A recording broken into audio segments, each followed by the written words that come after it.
Some men spend their whole lives building empires, only to realize they've built themselves a prison.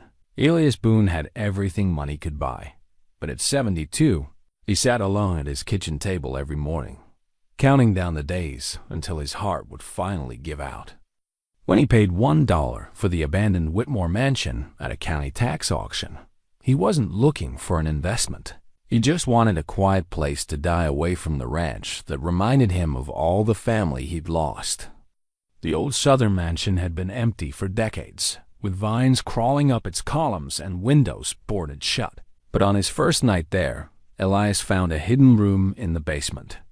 Inside were Civil War letters, a Confederate journal, and a photograph that stopped his heart. The woman in the picture looked exactly like his late grandmother. What family secret had been buried in this house, and why was someone willing to kill to keep it hidden?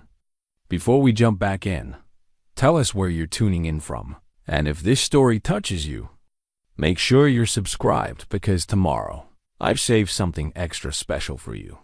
The morning sun cast long shadows across the broken Arrow Ranch as Elias Boone stood on his front porch, coffee growing cold in his weathered hands. At 72, his frame still carried the strength of 5 decades working cattle, but his eyes held the hollow look of a man who'd outlived his purpose. The sprawling Texas ranch stretched beyond the horizon, 20,000 acres of prime grazing land that had made him one of the wealthiest men in 3 counties. Yet for all its vastness, the place felt smaller every day. Sarah's garden had withered 2 years ago. The roses she tended with such care, now nothing but thorny stems poking through cracked earth. He couldn't bring himself to water them after the cancer took her. Couldn't bring himself to do much of anything except watch the hired hands manage what he built with his own blood and sweat. The ranch ran itself now, a well-oiled machine that no longer needed its creator. "Morning, Mr. Boone." Jake Martinez, his foreman of 15 years, approached with a clipboard tucked under his arm. "Got those cattle futures reports you wanted?" Elias nodded without turning. "Just leave 'em on the kitchen table. You boys can handle whatever needs handling." Jake hesitated, shifting his weight from one boot to the other. "Sir, you sure you're feeling all right?" "Been 3 weeks, so he rode out to check the north pasture." "I'm fine, Jake. Just tired." The lie came easily now. Truth was, Elias felt like a ghost haunting his own life, watching from the outside as the world moved on without him. The doctor said his heart was strong enough for another 10 years, maybe more. The prospect filled him with a dread he couldn't name.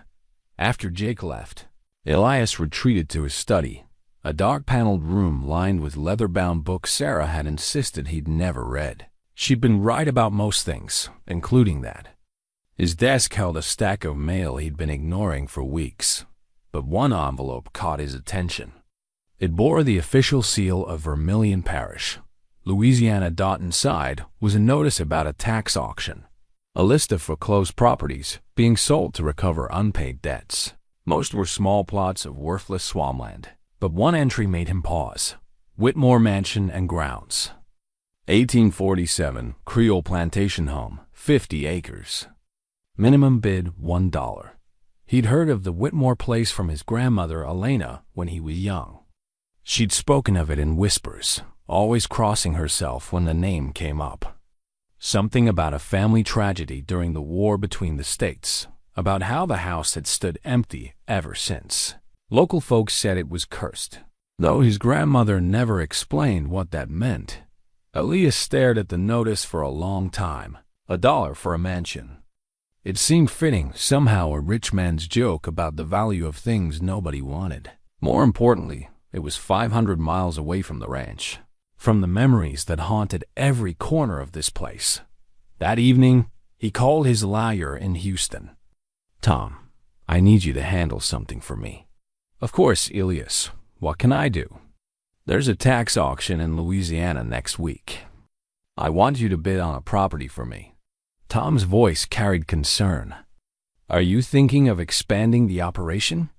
Because I should mention, the cattle market's been no expansion. I'm thinking of leaving." A pause. Leaving? Elias, the broken arrow is your life's work. You can't just, I can do whatever I damn well please with what's mine. The words came out harsher than he'd intended. Sorry, Tom. I just need a change of scenery. 3 days later, Tom called back with news that surprised no one. You're now the owner of the Whitmore mansion, Elias.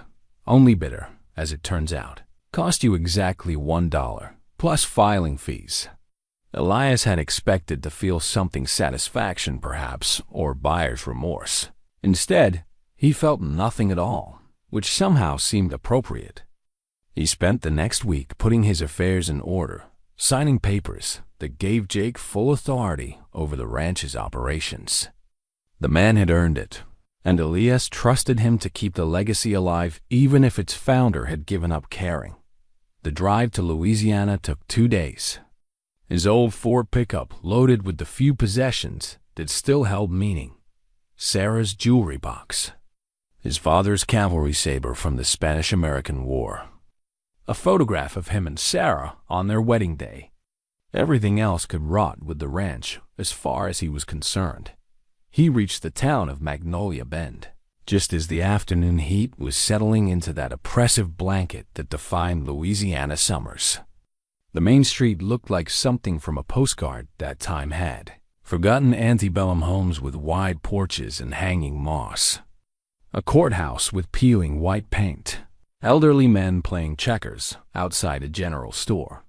The mansion sat 3 miles outside town, down a dirt road that disappeared into a tunnel of ancient live oaks. Elias felt his breath catch when he first glimpsed it through the trees. The house rose from the overgrowth like a ship emerging from fog, its Greek revival columns still proud despite decades of neglect.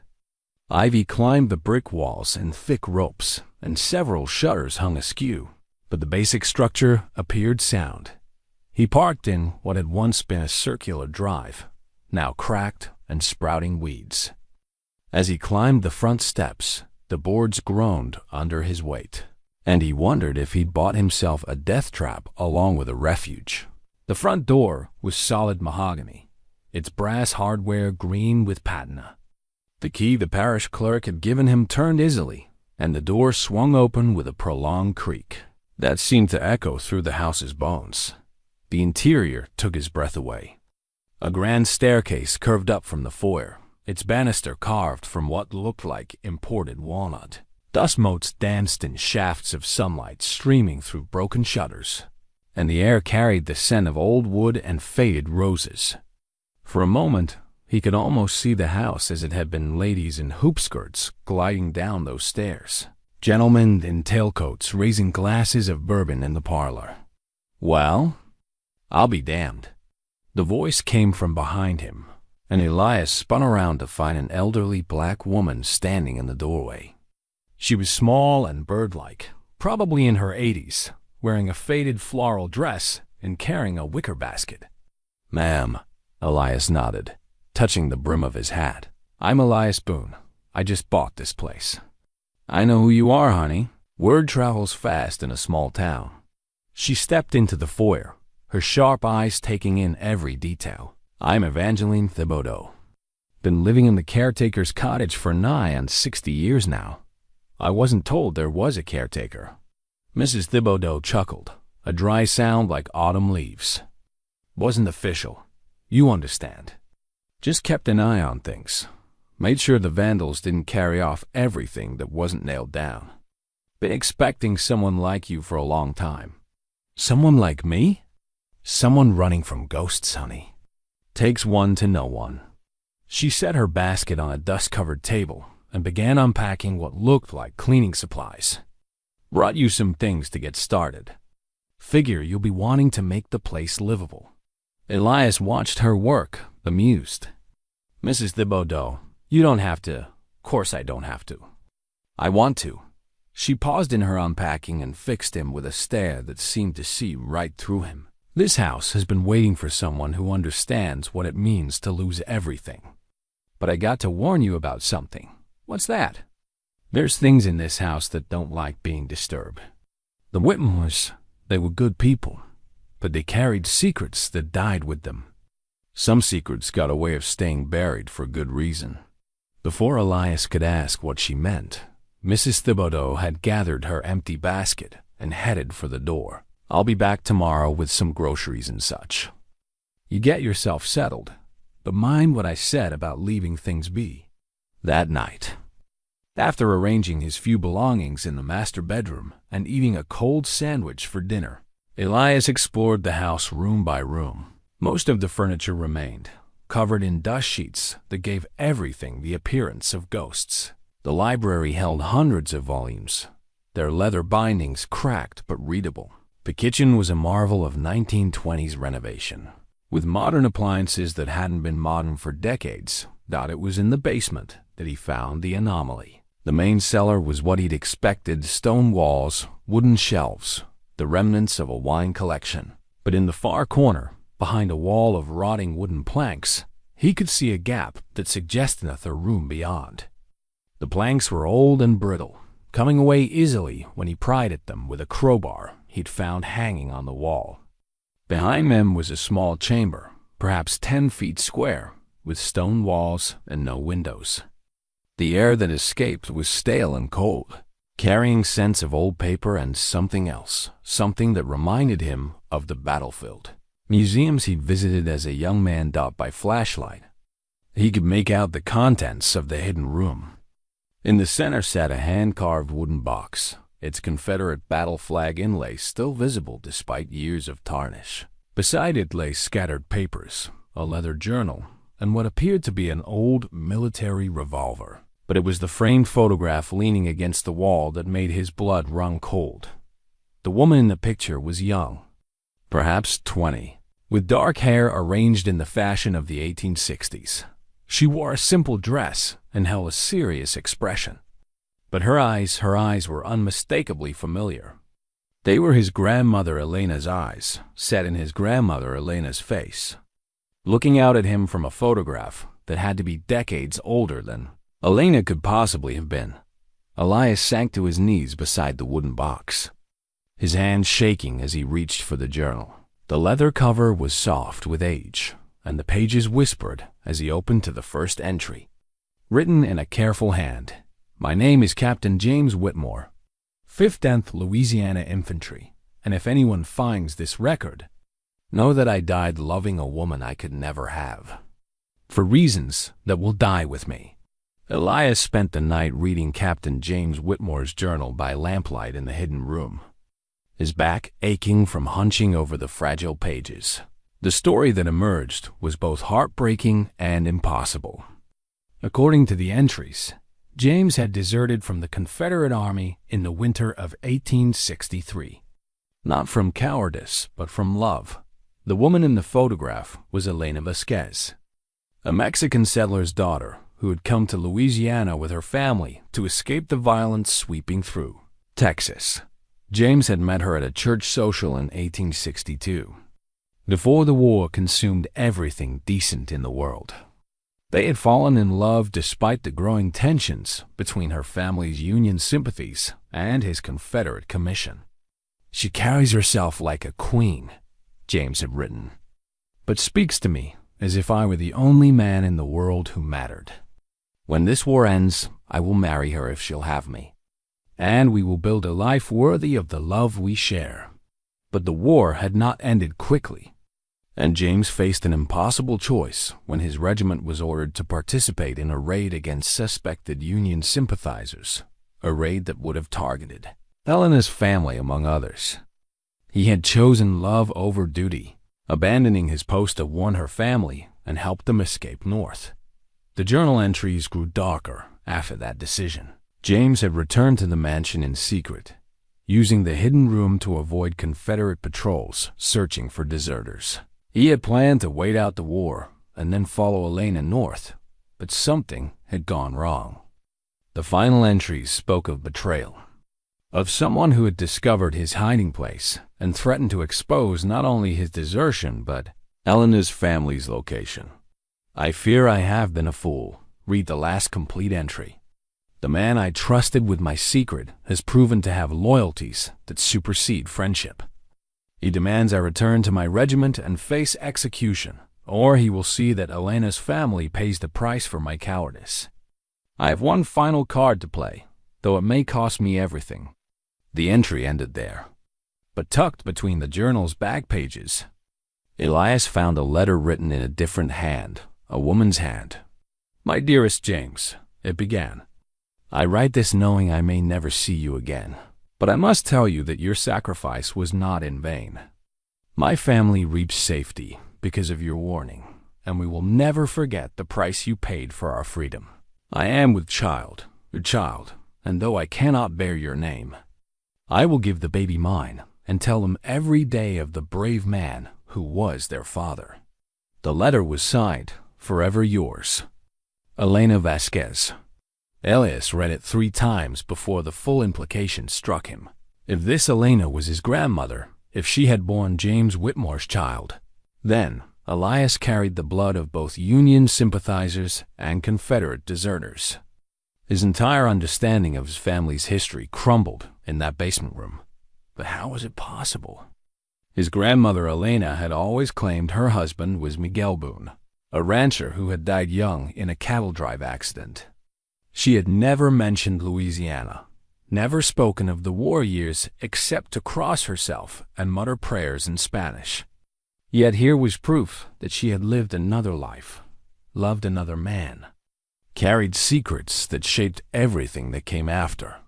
A sound from upstairs interrupted his thoughts. A creaking that was too rhythmic to be the house settling. Someone was walking across the floor above him. Elias checked his watch. 3:30 in the morning. He carefully closed the journal and made his way up the basement stairs, moving as quietly as his old bones would allow. The main floor was dark, except for moonlight filtering through the damaged shutters. Elias grabbed a poker from the fireplace and crept toward the front of the house, following the sound of footsteps that seemed to pace back and forth in the parlor. "Hello?" he called out, feeling foolish. "Anyone there?" The footsteps stopped immediately. Elias waited, counting his heartbeats in the sudden silence, then moved toward the parlor doorway. The room was empty, furniture still covered in dust sheets. But the air felt different, charged with an electricity that made his skin crawl. On the mantelpiece, where he was certain nothing had been before, sat a daguerreotype in a silver frame. Even in the moonlight, he could see it showed a young Confederate officer in dress uniform, his face bearing an unmistakable resemblance to the features Elias saw in his own mirror every morning. Business card was propped against the frame, its edges crisp and white as if it had been placed there moments before. "Marcus Whitmore Historical Research and Genealogy," it read, with a local phone number printed below. Elias picked up the card with trembling fingers. Marcus Whitmore. A descendant of James, perhaps, or someone who had taken the family name for other reasons. Either way, it seemed impossible that someone had entered the house, left this calling card, and departed without him hearing a door open or close. He spent the rest of the night sitting in the kitchen, the poker across his lap, watching the eastern windows for signs of dawn. When Mrs. Thibodeau arrived at 8 o'clock with a basket of groceries and a thermos of coffee, she found him hollow-eyed and shaken. "Lord have mercy," she said, taking in his appearance. "You look like you've seen a ghost." "Maybe I have." Elias showed her the business card and told her about the night's events. Mrs. Thibodeau listened without interruption, her face growing graver with each detail. "Marcus Whitmore," she repeated when he finished. "Yeah, I know about him. He's been sniffing around this place for the better part of 20 years, trying to get access to the house. Claims he's researching his family history." "You think he broke in last night?" "Honey, that man has keys to this house that go back generations. The Whitmores never truly left this place, if you catch my meaning." She poured coffee from her thermos and pushed the cup toward him. "Question is, what does he want with you?" As if summoned by their conversation, a knock sounded at the front door. Through the window, Elias could see a man in his 50s standing on the porch, wearing a white linen suit and carrying a leather briefcase. He was tall and thin, with graying hair and the kind of pale complexion that suggested he spent most of his time indoors with old books and documents. "Mr. Boone?" the man called through the door. "My name is Marcus Whitmore. I believe you found my calling card." Mrs. Thibodeau grabbed Elias's arm. "You don't have to let him in. That man brings nothing but trouble." But Elias was already moving toward the door, driven by a curiosity stronger than his caution. He had questions that needed answers, and Marcus Whitmore might be the only person alive who could provide them. The man on the porch was exactly what his voice had suggested: scholarly, soft-spoken, with eyes that seemed to catalog everything they saw. He smiled when Elias opened the door, but the expression never reached those calculating eyes. "Mr. Boone, thank you for seeing me. I hope I haven't caught you at an inconvenient time." His accent was educated Southern, the kind they taught at expensive universities. "I understand you've recently become the owner of my family's ancestral home." "Your family?" "Oh yes, I'm the great-great-nephew of Captain James Whitmore, the original owner. I've been researching our family history for decades, and I believe this house holds documents that could shed light on some long-standing mysteries." Elias stepped aside to let him enter, ignoring Mrs. Thibodeau's disapproving stare. "What kind of mysteries?" Marcus set his briefcase on the hall table and opened it, withdrawing a folder thick with papers. "Well, for starters, the mystery of what happened to my ancestor during the final year of the war. He simply vanished from all military records in late 1863, and there's no record of his death or burial. Family legend suggests he may have hidden something valuable in this house before he disappeared." "What makes you think I'd know anything about that?" Marcus smiled again, and this time there was something predatory in the expression. "Because, Mr. Boone, according to my research, your family and mine have been connected for much longer than you might realize. In fact, I believe we're practically cousins." He opened the folder and spread photographs across the table, dozens of daguerreotypes and tintypes showing faces that bore unmistakable resemblances to both men. At the center of the collection was a copy of the same photograph Elias had found in the basement, the one showing Elena Vasquez. "Your grandmother, I believe," Marcus said softly. "The woman who broke my great-great-uncle's heart and stole something that belonged to our family. I think it's time we settled that old bet, don't you?" The accusation hung in the air like smoke from a funeral pyre. Elias stared at the photograph spread across his hall table, his mind struggling to process what Marcus Whitmore was suggesting. The faces looking back at him were undeniably familiar.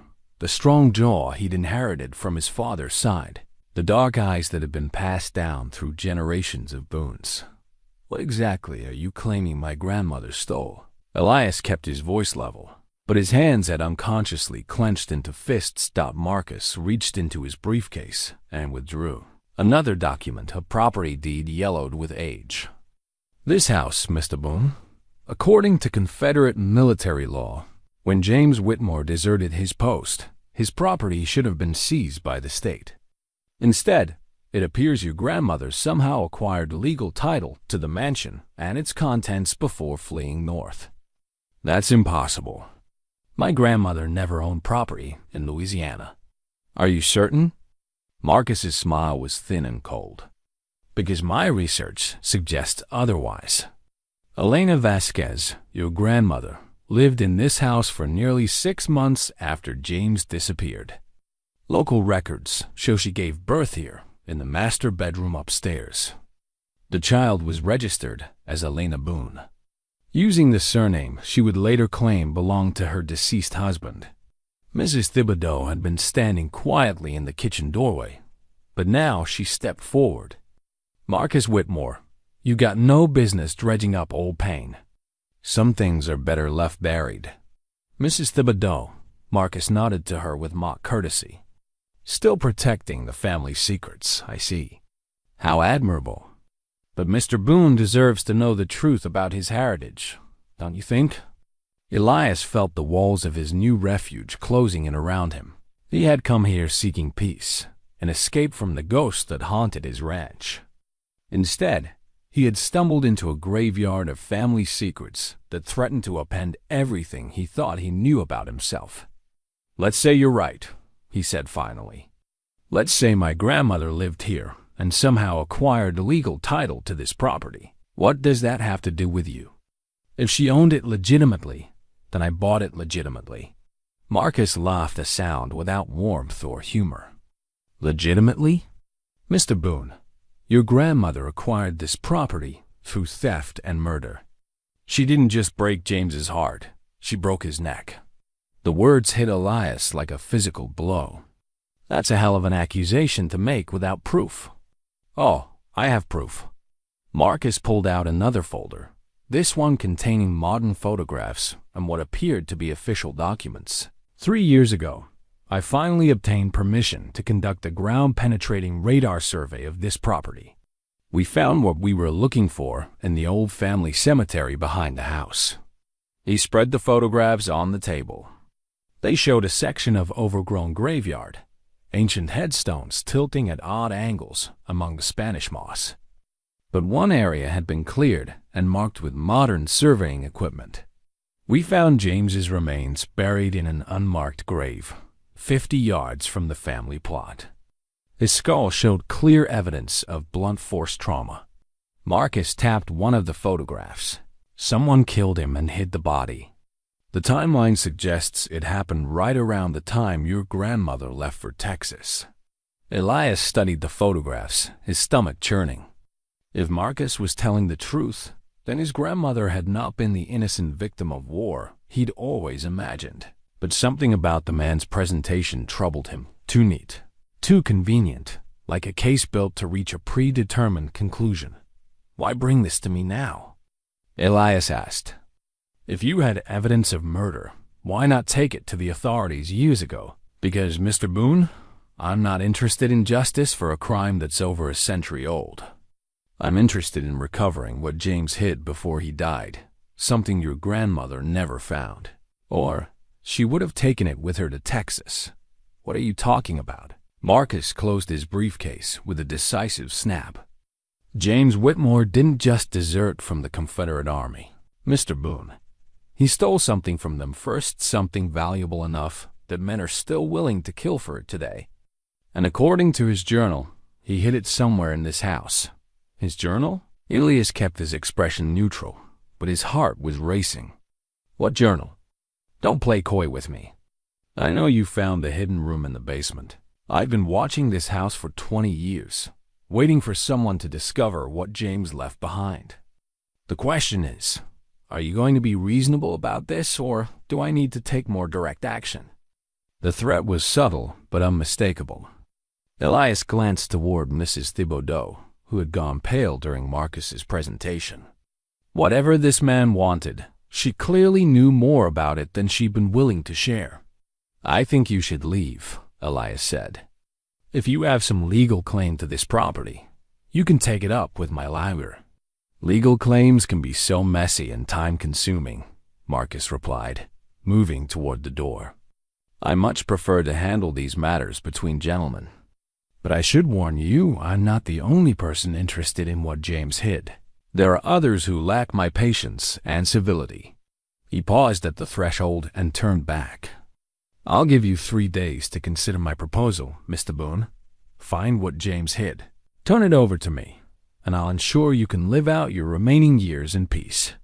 Refuse, and I can't guarantee your safety."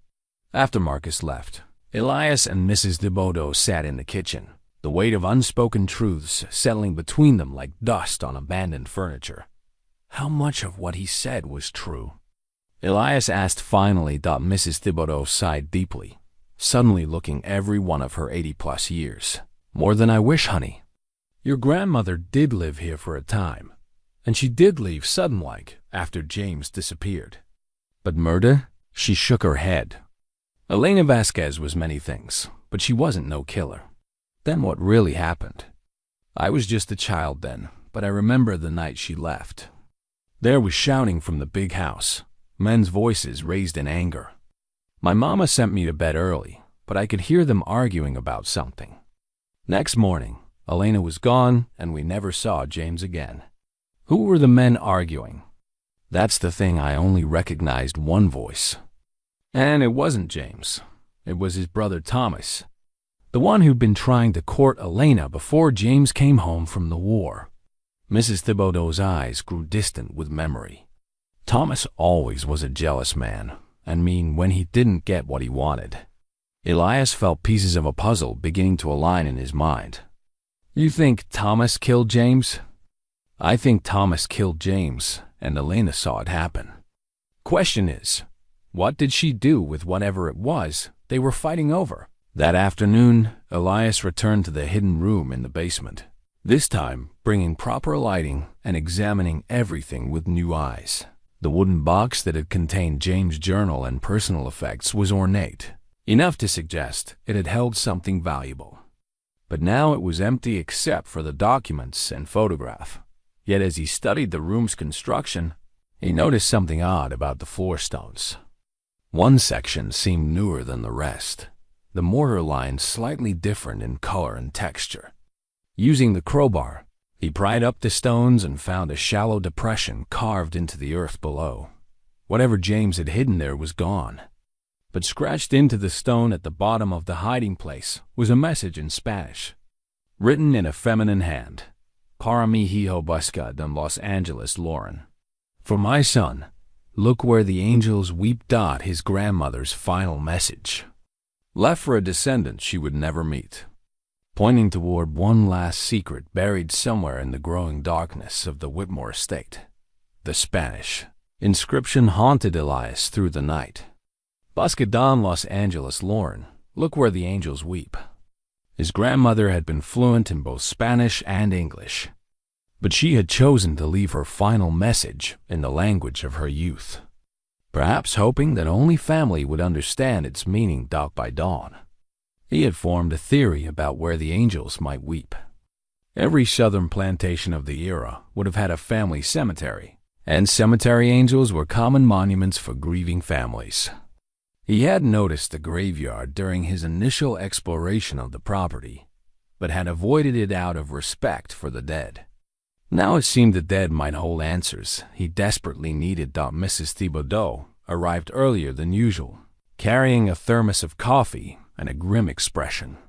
She found Elias sitting at the kitchen table, surrounded by James's papers and a hand-drawn map of the property he'd sketched from memory. You're planning to dig up that cemetery, aren't you? She said without preamble. How did you? Honey, I've been around long enough to read the signs. That look in your eyes is the same one Elena had the night before she disappeared, like someone who's made a decision they can't take back. She set down her thermos and studied his map. But you're going to need help if you want to do this right. I can't ask you to get involved in this, Mrs. Thibodeau. Marcus made it clear there could be danger. Evangeline, she corrected. I've been involved since the day I was born on this property. My family worked for the Whitmores for 3 generations before the war, and we stayed on after. If there's something hidden in that cemetery, it's as much my business as yours. She pulled out a chair and sat down across from him. Besides, you're going to need someone who knows where all the bodies are buried, literally speaking. Evangeline's knowledge of the property proved invaluable. She led him through the overgrown paths behind the house to the family cemetery, pointing out landmarks and sharing stories passed down through generations of caretakers. The graveyard was larger than he'd realized, with headstones dating back to the 1820s and spanning nearly a century of Whitmore family history. Most of the angel monuments are over here, she said, leading him to a section where elaborate marble sculptures watched over the graves of children and young wives. The Whitmores lost a lot of family to fever and childbirth complications. But the one you're looking for is probably this one. She stopped before a particularly ornate monument, a life-size marble angel kneeling beside a small headstone. Her face turned upward, an expression of profound grief. Water stains streaked down the angel's cheeks like frozen tears, the result of decades of Louisiana rain washing over the porous stone. The headstone read, Baby Whitmore, born and called home, March 15, 1864. too pure for this world. Elias felt his breath catch. March 1864, 9 months after James would have disappeared. If Elena had been pregnant when she fled, this could be the grave of her child with James. The baby died? He asked. Evangeline nodded sadly. According to the records, Elena gave birth to a son, but he only lived a few hours. Broke her heart, from what my grandmother told me. She left for Texas the next week. But something about the timeline bothered Elias. If Elena had been his grandmother, and she had given birth to a son who died in 1864, then who was his grandfather? How did the Boone name come into his family line?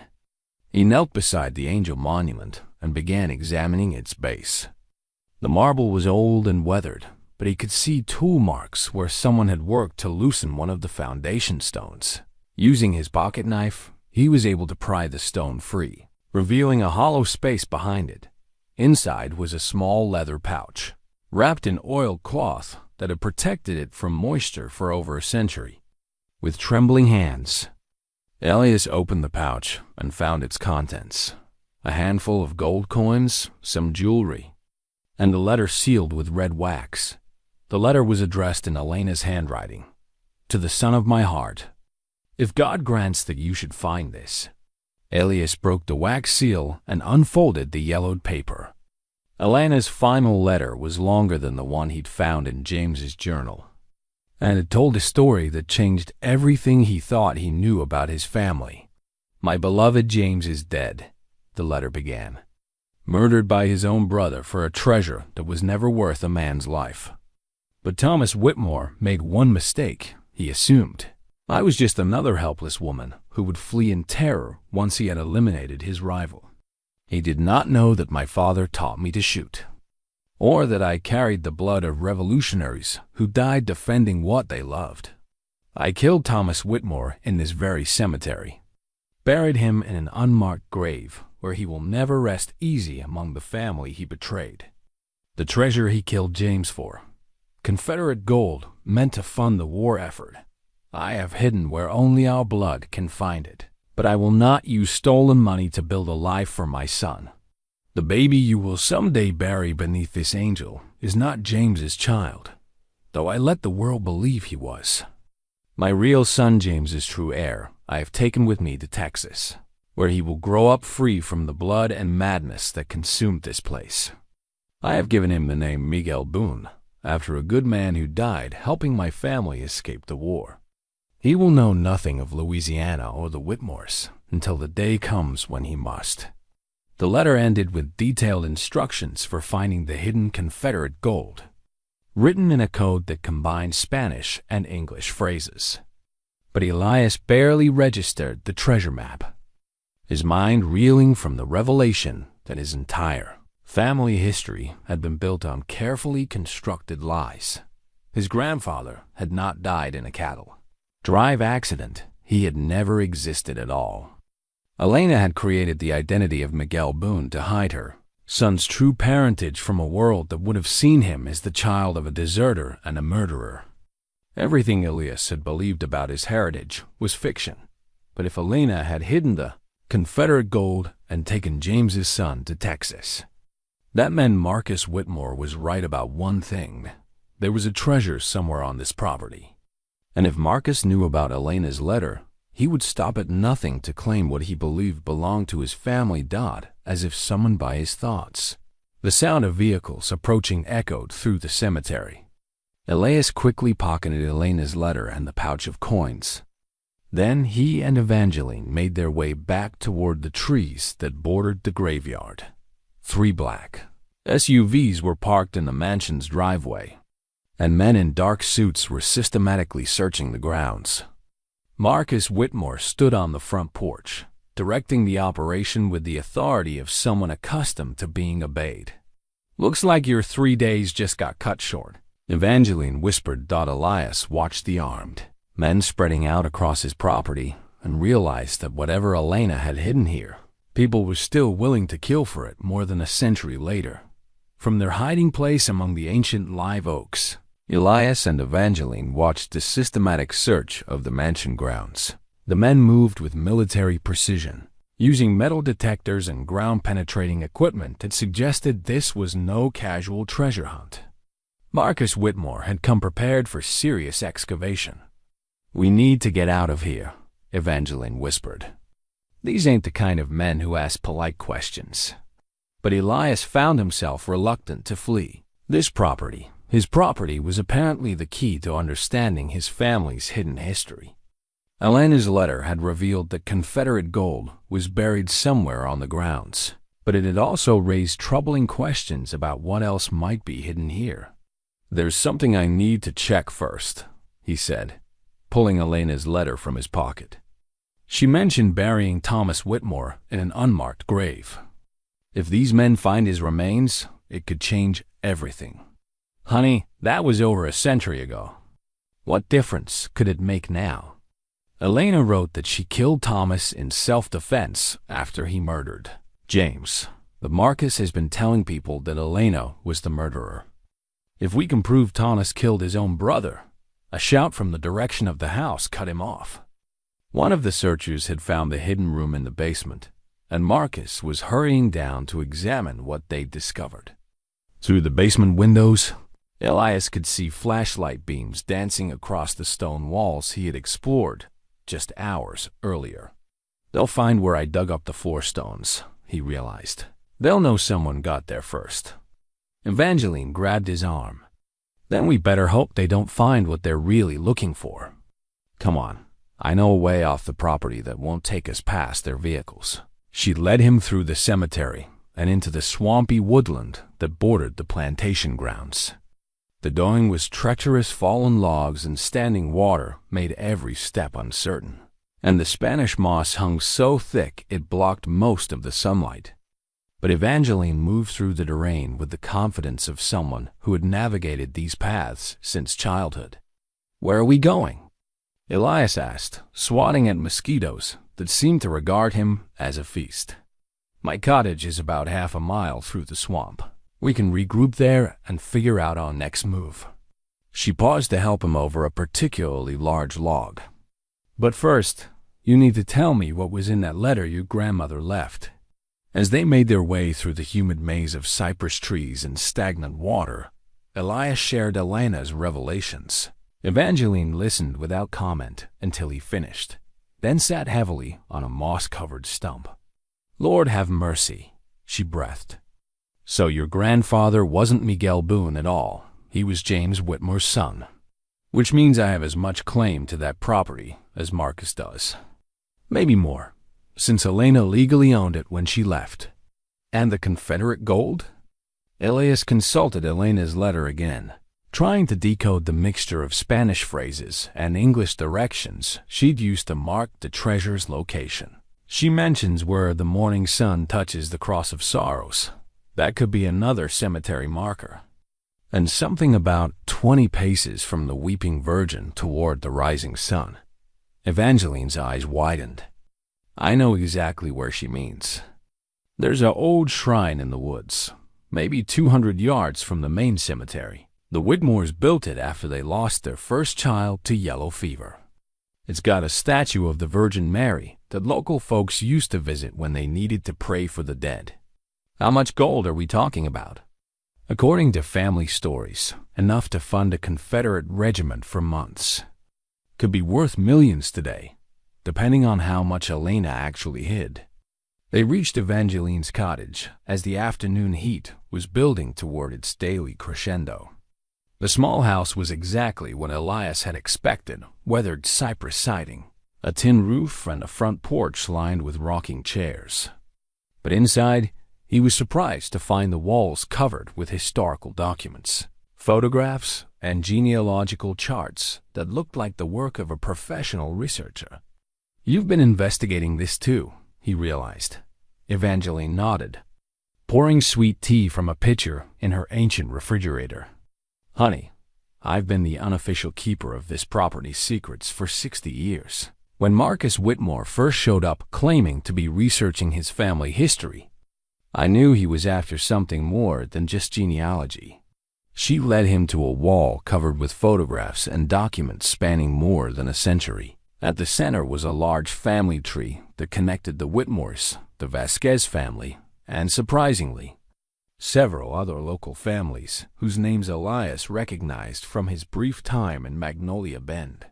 "The thing Marcus don't understand," Evangeline continued, "is that this ain't just about one family's treasure. That gold Elena hid, it was stolen from the Union payroll that was supposed to help rebuild the South after the war.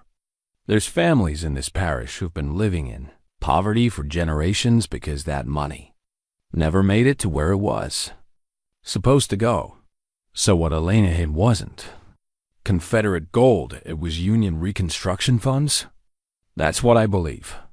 And if I'm right, then legally speaking, that treasure belongs to the federal government, not to any individual family." Elias studied the wall of documents, beginning to understand the complexity of what he'd stumbled into. This wasn't just about his personal family history or Marcus Whitmore's greed. It was about a piece of missing American history that could rewrite the story of Reconstruction in Louisiana. But we still don't know for certain what happened between Elena, James, and Thomas, he said. All we have is Elena's version of events. Evangeline smiled and pulled a wooden box from beneath her kitchen table. "Actually, honey, we have a little more than that." The box contained dozens of letters and documents, all carefully preserved in plastic sleeves. "I found these when I was cleaning out my grandmother's things after she died."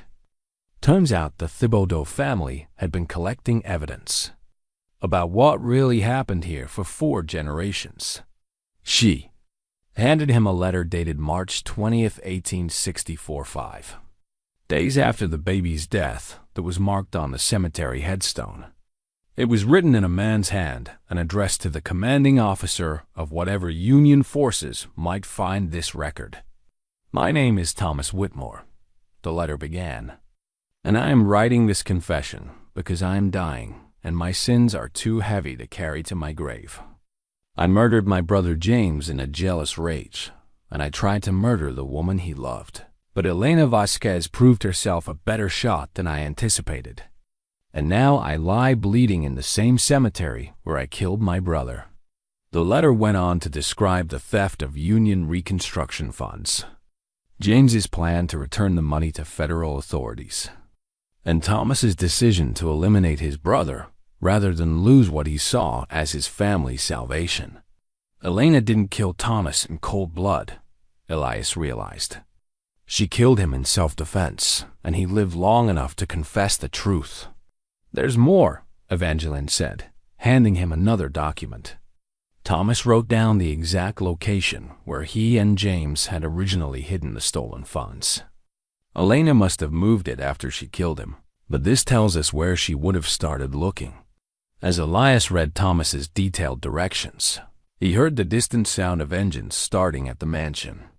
Through Evangeline's kitchen window, he could see the black SUVs departing, but Marcus's sedan remained in the driveway. "They're regrouping," he said. "Marcus knows someone else has been searching for the same thing he wants." "Then we better find it first," Evangeline replied, reaching for a flashlight and a small shovel, "because once night falls, we might not get another chance." They waited until the sun began to set before venturing back toward the mansion grounds. The humidity had lifted slightly with the approaching darkness, and the evening chorus of frogs and insects provided cover for their movements through the swamp. Evangeline led the way, carrying a warm canvas bag filled with the tools they'd need for excavation. "The shrine is about a quarter-mile northeast of the main cemetery," she whispered as they picked their way through the undergrowth. "But we'll have to be careful if Marcus left any men behind. They'll likely be watching the main approaches to the house." As they emerged from the swamp onto higher ground, Elias could see the mansion in the distance, its windows dark, except for a single light in what he now knew was the basement. Someone was still searching the hidden room, probably looking for clues about what Elena had taken and where she might have hidden it. The shrine, when they found it, was even more overgrown than the cemetery. Decades of neglect had allowed the Louisiana wilderness to reclaim the small clearing where the Whitmores had once come to mourn their dead. But the stone monument at its center was still intact, a life-size statue of the Virgin Mary with her arms outstretched and her face turned upward in an expression of infinite sorrow. Water stains streaked down the Virgin's marble cheeks, creating the illusion of eternal tears that gave the statue its local name, Our Lady of Sorrows. Behind the statue, a simple stone cross marked what appeared to be an unmarked grave. 20 paces from the weeping Virgin toward the rising sun, Elias quoted from Elena's letter. That would put us somewhere in those trees to the east. But as they began measuring off the distance, Evangeline stopped him with a hand on his arm. Wait, listen. Through the evening stillness came the sound of voices, men speaking in low, urgent tones. They were coming from the direction of the mansion, moving through the woods with the systematic pattern of a search team. They're expanding their perimeter, Elias realized. We don't have much time. They moved quickly to the spot Elena's directions indicated, a patch of ground beneath a massive live oak whose twisted branches created a natural shelter from both rain and casual observation. The earth here was softer than the surrounding area, suggesting it had been disturbed at some point in the past. Evangeline began digging while Elias kept watch. The voices were getting closer, accompanied by the beams of powerful flashlights sweeping through the trees. Whatever they were going to find, they needed to find it quickly. Got something, Evangeline whispered, her shovel striking something solid about 3 feet down. Together, they cleared away the dirt to reveal a metal strongbox, its surface green with age but still intact. The lock had long since rusted away, and the lid opened with a grinding protest that seemed unnaturally loud in the quiet woods dot inside. Wrapped in oiled canvas were documents that made Elias's breath catch. Bank records, federal treasury receipts, and a detailed inventory of the Union reconstruction. Funds that had been stolen in 1864. But more significant was a leather journal that bore the official seal of the United States Treasury Department. Federal Agent's Logbook, Evangeline said, reading over his shoulder by flashlight. Looks like Elena wasn't just a victim in this. She was working with Union authorities to recover the stolen money. The journal told a story that recontextualized everything. They thought they knew about Elena Vasquez. She hadn't been simply a Mexican settler's daughter. Caught up in the war, she had been an undercover operative for the Union Treasury, sent to Louisiana to investigate reports of Confederate gold theft. Her romance with James Whitmore had been real, but it had also provided her with access to information about her brother's criminal activities. James never deserted from the Confederate Army, Elias realized, reading the agent's careful notes. He was feeding information to Elena about Confederate supply lines and gold shipments. They were working together. The sound of approaching voices grew louder, and flashlight beams began to probe the edges of their hiding spot. Evangeline quickly repacked the most important documents, while Elias filled in the hole they'd dug. "There's more buried here," she whispered. "The actual gold is probably in a separate cache, deeper down. But we can't risk staying to dig for it now." They made their way back toward the swamp, carrying the evidence that could prove Elena's innocence and expose the true scope of the Civil War-era conspiracy. But as they reached the tree line, a voice called out behind them. "Mr. Boone, I know you're out there."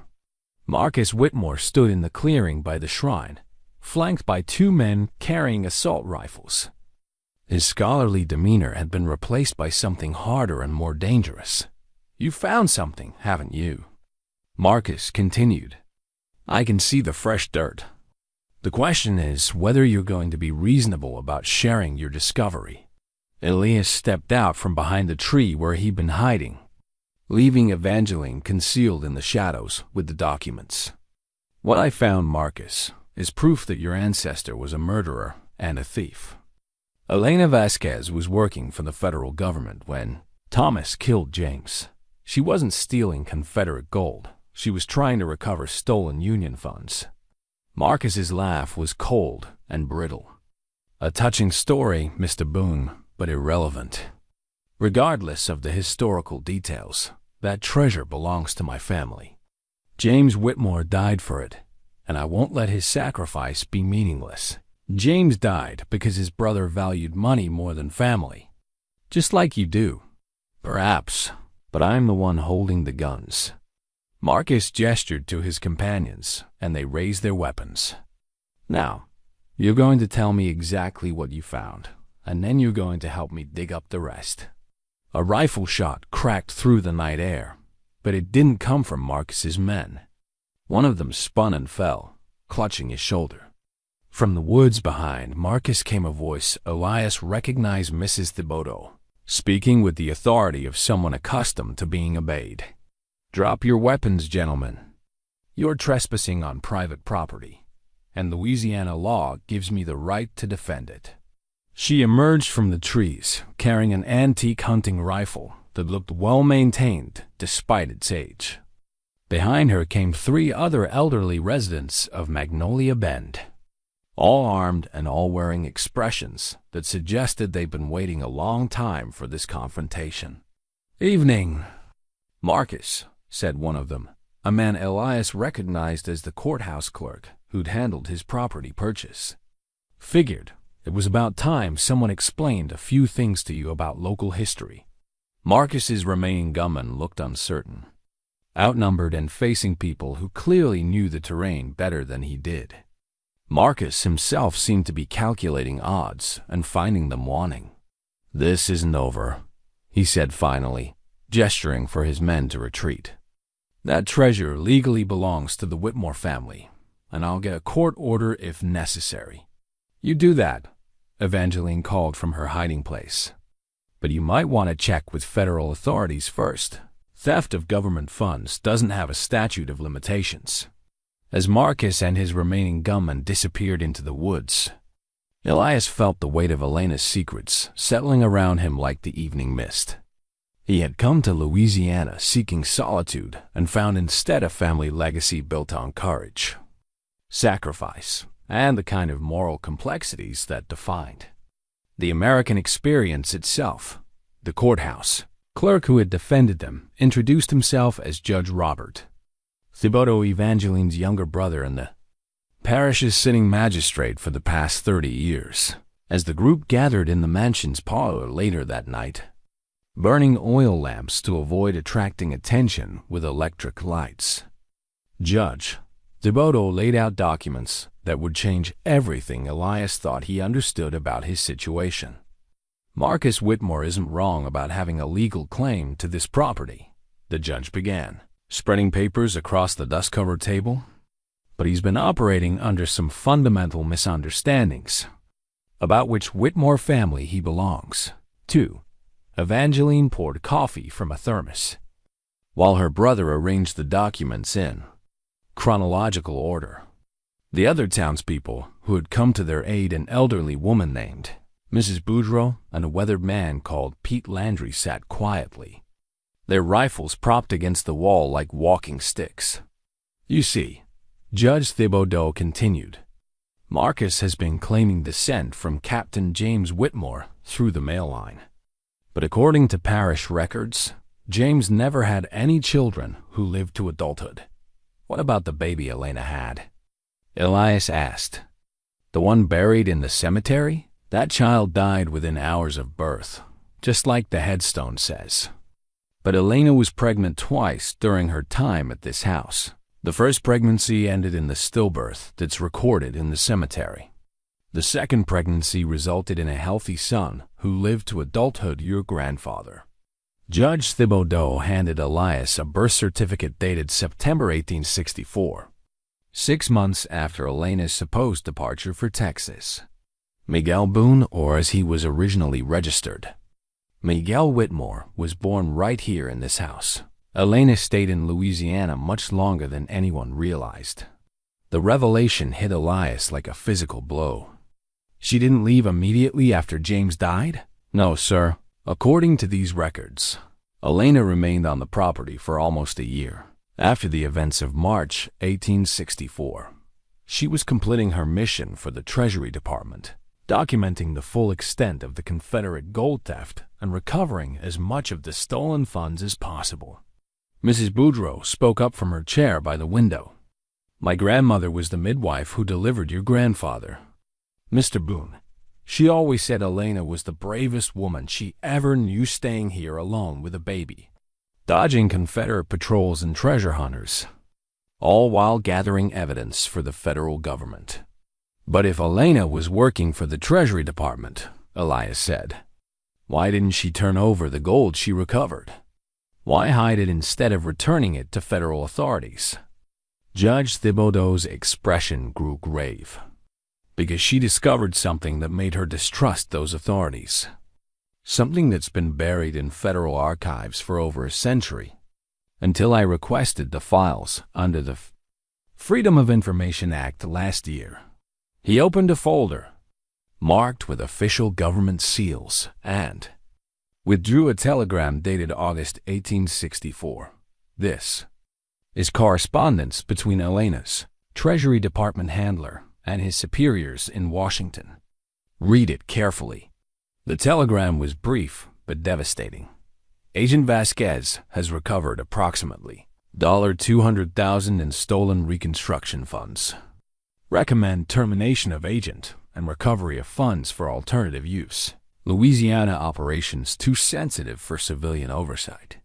Elias read the message twice before its implications sank in. They were planning to kill her and steal the money themselves. The Treasury Department agent assigned to Elena's case was corrupt, Judge Thibodeau explained.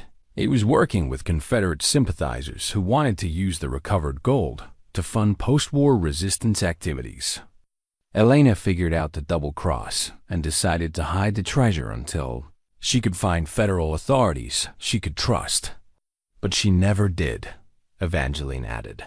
"According to family letters I found, Elena spent the rest of her life trying to contact honest officials in Washington, but the corruption went too high up the chain. She finally gave up and decided to leave the gold hidden until someone trustworthy could claim it." Pete Landry cleared his throat and spoke for the first time since they'd gathered. "That's where Marcus Whitmore's claim gets complicated. See, he's been telling folks he's descended from James Whitmore, but genealogy records show he's actually descended from the corrupt Treasury agent, a man named William Whitmore, who took the name when he settled in Louisiana after the war." The irony was almost too perfect to believe. Marcus had been searching for treasure that his ancestor had tried to steal, not knowing that the very woman he'd been vilifying had hidden it to keep it away from his family. "So Marcus has no legal claim to the property or the treasure," Elias said. "Worse than that," Judge Thibodeau replied. "If the gold is still buried here, it legally belongs to the federal government. Elena was acting as a federal agent when she recovered it, which means she was holding it in trust for the United States Treasury." Mrs. Boudreau leaned forward in her chair. "But there's something else you need to know, Mr. Boone. Something about why Marcus really wants that treasure so badly." She reached into her handbag and withdrew a manila folder. "My grandson works for the D in New Orleans. Last month, he mentioned an investigation into someone using historical research as a cover for money laundering operations. When I heard the name Marcus Whitmore, I asked him to look into it. The folder contained surveillance photographs and financial documents that painted a picture of Marcus as far more than an obsessed genealogist. He was apparently the front man for a criminal organization that specialized in recovering lost treasures and artifacts for private collectors who didn't ask questions about provenance. The Confederate gold would be worth millions on the black market, Pete Landry explained. But more importantly, Marcus's organization has been using historical societies and genealogy research to identify and loot archaeological sites across the South. The Whitmore treasure would give them enough capital to expand their operations nationwide. Elias studied the surveillance photos. Seeing Marcus in meetings with men whose faces suggested they were more comfortable with violence than with scholarly research. How many people know about this investigation? That's the problem, Mrs. Boudreau said. My grandson thinks there might be someone inside the feeding information to Marcus's organization. The federal agents who were supposed to be monitoring this property haven't been seen for 3 days. The implications sent a chill through the room. If Marcus had corrupted federal law enforcement, then simply turning over the evidence they'd gathered might not be enough to stop him. And if he was willing to kill federal agents to protect his operation, he certainly wouldn't hesitate to eliminate a few elderly townspeople and a Texas rancher. We need to get that treasure out of the ground tonight, Judge Thibodeau said. If we can document its recovery and get word to honest federal authorities before Marcus realizes what we found, we might be able to stop his operation permanently. Evangeline stood up and checked the ammunition in her rifle. Then we better get started. Pete knows how to operate that ground-penetrating equipment Marcus's men left behind. And Mrs. Boudreau's grandson gave her a satellite phone that can reach D headquarters directly. As they prepared to return to the shrine, Elias realized that Elena's final gift to her descendants wasn't just hidden treasure. It was a chance to finish the mission she had started over a century ago. But first, they would have to survive long enough to complete what she had begun. Outside, the sound of approaching vehicles echoed through the Louisiana night. Marcus Whitmore was returning with reinforcements, and this time he wouldn't be content with threats and intimidation. The final confrontation over Elena's legacy was about to begin, and Elias found himself wondering if a 72-year-old cattle rancher had enough fight left in him to honor his grandmother's courage. The answer, he suspected, was about to be tested in ways that would determine not just his own survival, but the fate of a treasure that had already cost too many lives to count. The sound of engines grew louder as Marcus's convoy approached the mansion. From the parlor windows, Elias could see headlights cutting through the Spanish moss. At least 6 vehicles this time. Marcus had clearly decided that subtlety was no longer necessary. Judge Thibodeau moved to the window and peered through a gap in the shutters. That's a lot more firepower than we can handle in a direct confrontation. We need to get to that shrine before they can establish a perimeter around the entire property. How much time do we have? Elias asked, checking the load in his father's old service revolver, the only weapon he'd brought from Texas. Maybe 20 minutes before they organize a systematic search, Pete Landry replied. He was examining the ground-penetrating radar equipment that Marcus's men had abandoned near the cemetery. This gear is top-quality stuff. We can locate the main treasure cache in half that time if we're lucky.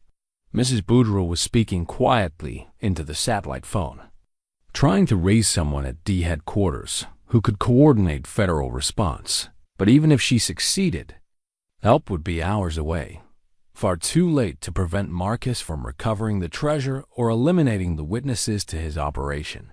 Evangeline shouldered her rifle and headed for the back door. We go through the swamp again. It's the only route they won't expect, and the terrain will slow down anyone trying to follow us. As they prepared to leave, Elias took one last look around the mansion that had been his refuge for barely 3 days. The house seemed different now, not the sanctuary he'd purchased for his final years, but a monument to the complexity of American history and the price of standing up for what was right. Elena lived here for almost a year, he said to Evangeline. Alone with a baby, surrounded by enemies, completing a mission that could have gotten her killed at any moment. I'm not sure I have that kind of courage. Honey, Evangeline replied, checking the spare ammunition in her pocket. Courage ain't about not being scared. It's about doing what needs doing despite the fear. And from what I've seen, you got more of your grandmother's backbone than you realize. They made their way through the darkened house to the kitchen door, moving by feel and memory to avoid using lights that might give away their position. Outside, the sounds of systematic search were already beginning, doors slamming. men calling to each other. Equipment being unloaded and organized. The journey through the swamp was treacherous in full darkness. What had been merely difficult during their earlier crossing became actively dangerous with only starlight to guide them. Standing water concealed fallen logs and hidden roots that could break an ankle. And a chorus of nocturnal wildlife masked the sound of their movement, but also prevented them from hearing potential pursuit. Judge Thibodeau led the way. His familiarity with the terrain dating back to childhood, hunting expeditions with his father, Mrs. Boudreau moved with surprising agility for her age.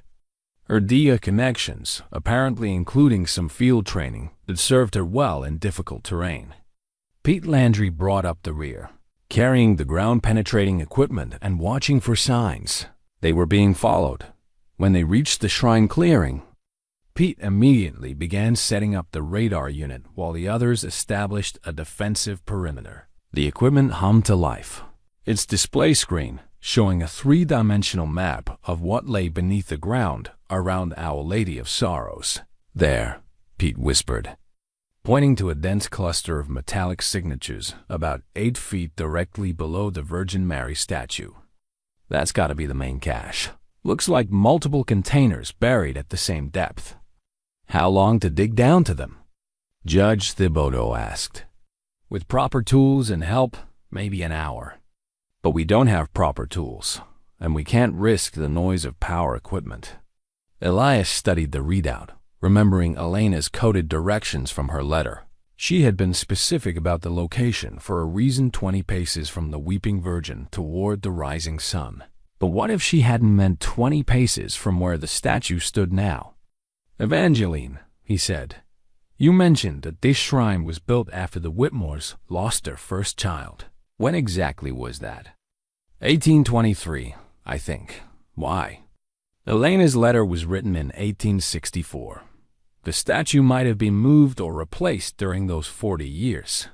He consulted Elena's letter again, noting details he had missed before. She mentions where the morning sun touches the cross of sorrows, but there's a cross behind the statue.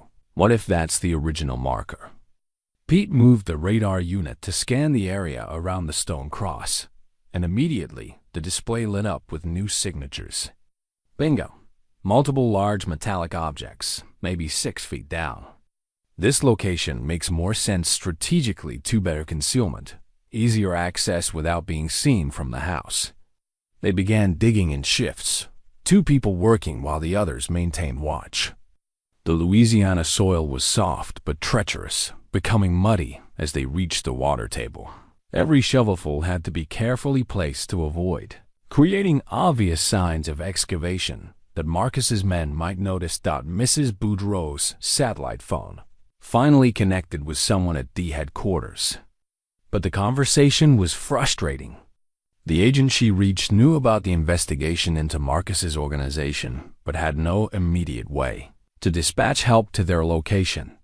Federal resources were stretched thin, and a rural Louisiana treasure hunt wasn't considered high priority, even with the money laundering implications. "Tell them about the missing federal agents," Judge Thibodeau suggested. "That might change their priorities." Mrs. Boudreau relayed the information, and the tone of the conversation shifted immediately. Missing federal agents were always a priority, regardless of the circumstances. But the earliest help could arrive would be dawn still hours away. "We're on our own until morning," she reported, ending the call. At 4 feet down, Pete's shovel struck something solid, working carefully to avoid noise. They cleared away the remaining dirt to reveal the edge of a wooden crate bound with iron straps. The wood was partially rotted but still intact, and stenciled on the side in faded letters were the words, U.S. Treasury Department Reconstruction Fund, Louisiana District. "That's it," Elias breathed. Elena really did recover the stolen money. But as they worked to expose more of the cash, the sound of approaching voices made them freeze. Flashlight beams were moving through the woods toward their location, accompanied by the deliberate footsteps of multiple men advancing in formation. "They found our trail," Pete whispered. maybe 10 minutes before they reach us. Judge Thibodeau checked his rifle and positioned himself behind the largest tree in the clearing. We need to document what we found and get word out before they can silence us permanently. Evangeline was already using her phone to photograph the exposed treasure crate and the ground-penetrating radar display. If we can't get the treasure out, at least we can prove it exists and belongs to the federal government. Mrs. Boudreau resumed contact with the D, this time speaking in the urgent tones of someone reporting an active crime in progress. But even as she described their location and situation, the approaching voices grew closer and more organized. Elias found himself thinking about Elena again, his grandmother who had faced similar odds in the same location more than a century earlier. She had been surrounded by enemies, protecting evidence that could expose corruption reaching to the highest levels of government. She had chosen to stand her ground rather than run, trusting that future generations would understand the importance of what she was protecting. Now that future generation was him, and the choice was the same.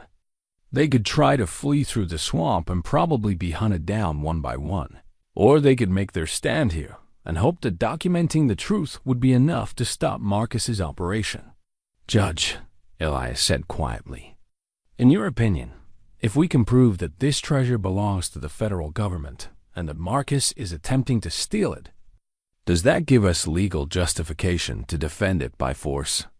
The old magistrate smiled grimly. Mr. Boone, any citizen has the right to prevent the theft of government property. Elena understood that when she killed Thomas Whitmore. The question is whether we're prepared to follow her example. The flashlight beams were close enough now to illuminate the edge of their clearing. Marcus's voice carried through the night air, giving orders to his men to surround the shrine and take the treasure hunters alive if possible. Positions, Judge Thibodeau whispered. And remember, we're not just fighting for treasure. We're fighting to finish what Elena started. As they took cover around the clearing, Elias felt the weight of generations pressing down on him. His grandmother had given up everything to protect this secret. His grandfather had grown up never knowing his true heritage because Elena had sacrificed her own happiness to complete her mission. Now it was his turn to choose between safety and principle, between running away from the past and confronting it head-on. The approaching footsteps and voices made the choice urgent, but in his heart, Elias knew the decision had already been made the moment he found Elena's photograph in that hidden basement room. Marcus Whitmore stepped into the clearing with 6 armed men spread out behind him, their weapons trained on the defensive positions around the shrine. In the harsh glare of tactical flashlights, he looked less like a scholar and more like what he truly was, a criminal willing to kill for profit. Mr. Boone, Marcus called out, his voice carrying false reasonableness. I can see you found what we're all looking for. There's no need for this to end badly. Simply step away from the excavation, and we can discuss terms like civilized men. Elias remained crouched behind the stone base of the Virgin Mary statue, his father's revolver steady in his hands. The irony wasn't lost on him. Taking shelter behind a monument to maternal sorrow, while defending the legacy his own grandmother had died protecting. The only terms I'm interested in, Elias replied, are the ones where you and your men leave this property and turn yourselves into federal authorities. Marcus laughed, a sound without warmth in the humid Louisiana night. I'm afraid that's not going to happen. You see, you've made a fundamental error in judgment, Mr. Boone. You've assumed this is about money, but it's really about power. The treasure down there represents more than gold. It represents the ability to fund operations that governments can't or won't support. From her position behind the stone cross, Mrs. Boudreau spoke quietly into the satellite phone, maintaining contact with the D while documenting everything Marcus was revealing. Every word could be crucial evidence if any of them survived the next few minutes. You're talking about terrorism, Judge Thibodeau said from his tree cover. Using Civil War gold to fund modern criminal operations. I'm talking about freedom, Marcus replied. Freedom from government interference in private enterprise. Your precious Elena Vasquez was a federal agent, a representative of the same oppressive system that's destroying American liberty today. She stole property that rightfully belonged to the South. Pete Landry had been quietly working to expose more of the treasure cache while the others kept Marcus talking. Now he looked up from his digging with an expression of grim satisfaction. Mr. Boone, you need to see this. Still keeping his weapon trained on Marcus's position, Elias glanced down at what Pete had uncovered. Alongside the Treasury Department crate was another container, this one bearing Confederate markings and filled with military dispatches and official documents. Confederate intelligence reports. Pete whispered. Looks like Elena recovered more than just stolen money. She found evidence of Confederate spy networks that were planning post-war resistance operations. The revelation hit Marcus like a physical blow. That's impossible. Those documents were destroyed. Apparently not, Elias called out. Elena was more thorough than anyone realized. She didn't just recover the stolen Reconstruction funds. She documented the entire Confederate intelligence operation. Names, locations, funding sources, everything. Marcus's carefully controlled facade began to crack. Those documents belong to my family. My ancestor died protecting Confederate secrets. Your ancestor was a corrupt federal agent, Judge Thibodeau corrected. And these documents belong in the National Archives, not in the hands of criminals. The standoff stretched taut as both sides calculated their options. Marcus had superior firepower, but he was operating on unfamiliar terrain against people who had grown up in these woods. More importantly, Mrs. Boudreau's satellite phone connection meant that everything happening here was being recorded by federal authorities. Evangeline broke the silence. Marcus, your grandmother was Susanna Whitmore, wasn't she? William Whitmore's daughter? Marcus seemed startled by the personal reference. How do you know that name? Because my grandmother delivered her baby in 1923. Sweet little girl. Born right here in Magnolia Bend. Susanna used to visit this shrine every year on the anniversary of her father's death, praying for his forgiveness. Evangeline's voice carried decades of accumulated knowledge. She knew what William had done. She spent her whole life trying to atone for his crimes.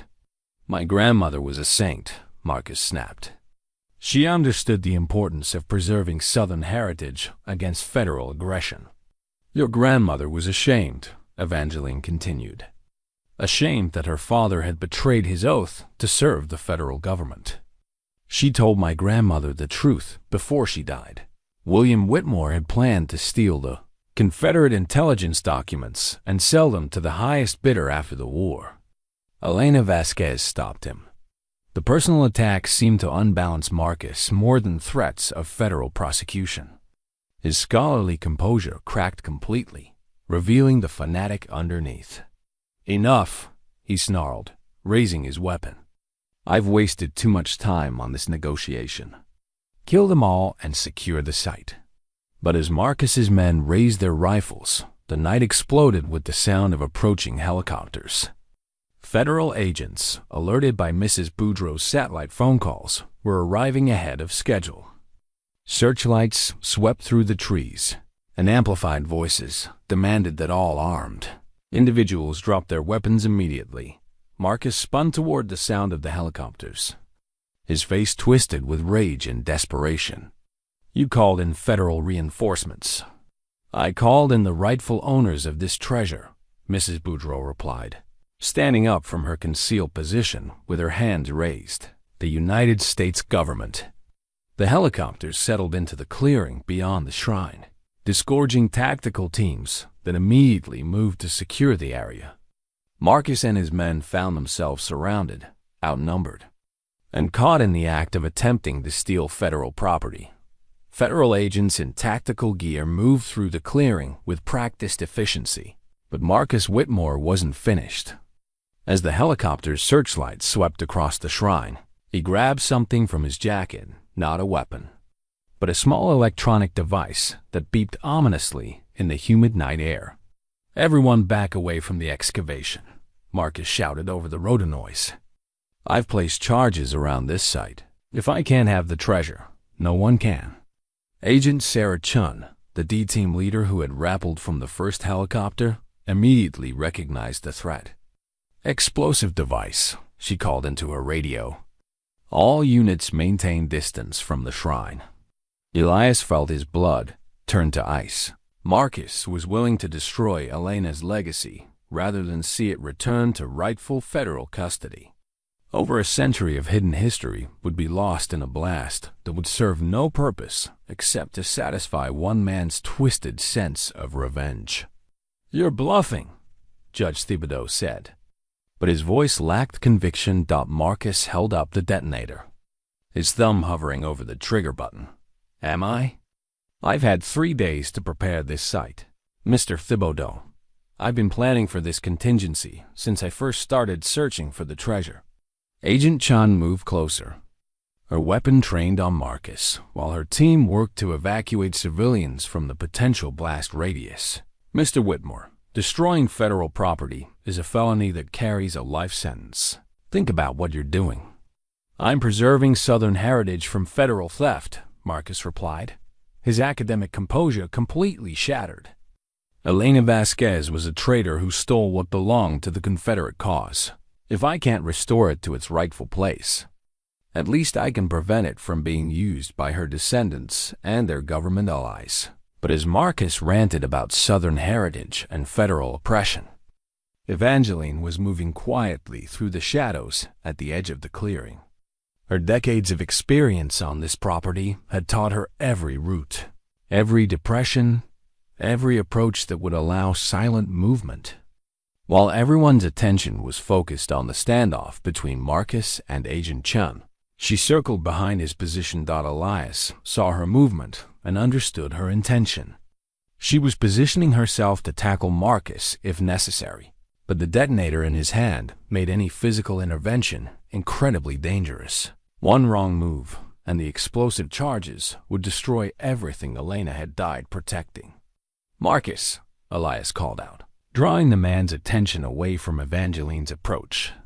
"You keep talking about Southern heritage, but you don't understand what really happened here. Elena wasn't stealing from the South. She was protecting it from criminals who would have used Confederate symbols to justify theft and murder." "Lies," Marcus spat. "Federal propaganda designed to justify Northern aggression." "Then explain this," Elias said, pulling Elena's original letter from his pocket. "Your ancestor, William Whitmore, wasn't a Confederate officer. He was a corrupt federal agent who planned to steal both Union Reconstruction funds and Confederate intelligence documents." Elena stopped him from betraying both sides. Marcus's face contorted with rage. "My family fought for the Confederacy. We bled for Southern independence. Your family betrayed everyone they claimed to serve," Judge Thibodeau added. "William Whitmore was a war profiteer who saw the Civil War as an opportunity for personal enrichment." 3 months later, Elias sat on the restored front porch of the Whitmore mansion, watching the morning sun filter through Spanish moss that no longer seemed ominous but protective. The federal investigation had concluded.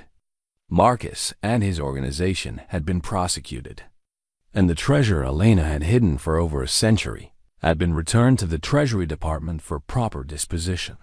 The mansion itself had been designated a National Historic Landmark, its basement room and hidden shrine recognized as significant sites in Civil War and Reconstruction history.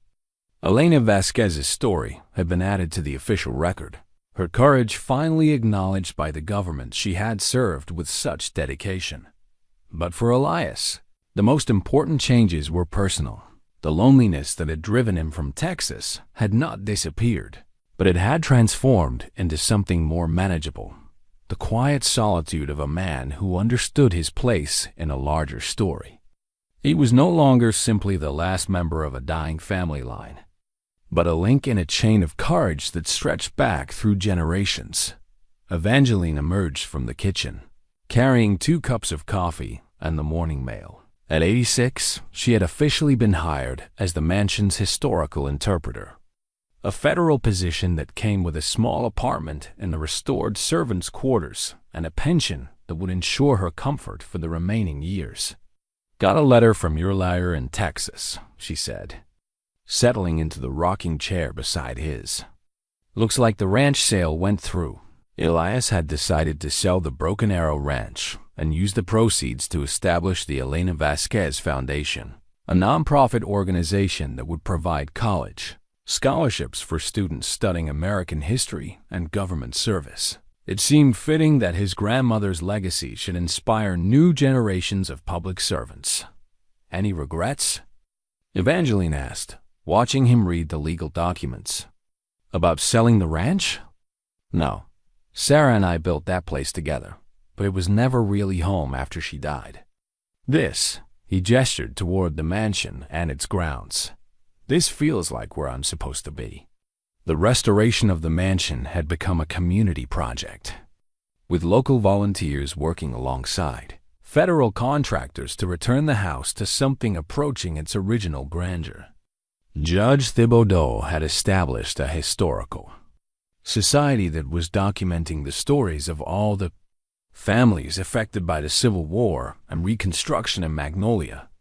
Mrs. Boudreau had been recruited by the DA as a consultant on historical crimes, her combination of local knowledge and federal contacts proving invaluable for ongoing investigations. Pete Landry had surprised everyone by revealing a degree in archaeology from LSU, hidden beneath decades of blue-collar work. He was now the official site supervisor for the ongoing excavation of the shrine and cemetery, uncovering artifacts that added depth and complexity to the historical record. But perhaps the most significant discovery had been made in Elena's own records, found in a safety deposit box in New Orleans that the Treasury Department had located during their investigation. Her detailed reports to federal authorities provided a comprehensive account of Confederate intelligence operations in Union counterintelligence efforts that historians had never fully understood. She was remarkable, Elias said, thinking of the woman whose photograph had started his journey of discovery. She sacrificed everything for a mission she believed in, never knowing if anyone would understand or appreciate what she'd done.